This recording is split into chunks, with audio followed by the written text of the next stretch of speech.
Hey guys, welcome back to this channel. In this video I'll be showing you guys basically how you can know how many hours you've used your iPhone.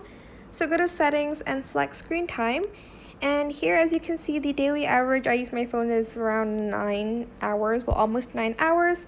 You can also see all activity here. So the most used apps I use are TikTok, Discord, X, Instagram, Gojek, WhatsApp, and BuzzFeed.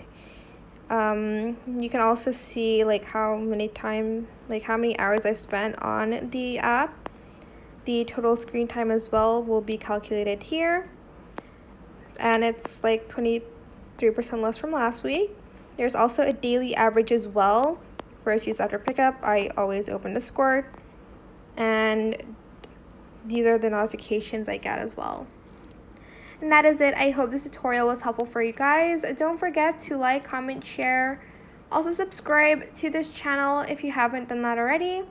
If you have any more questions about this video, just leave it in the comment section down below. I will try my best to answer them all for you guys.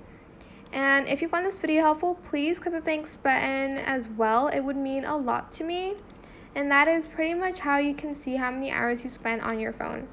Thank you so much for watching. Bye!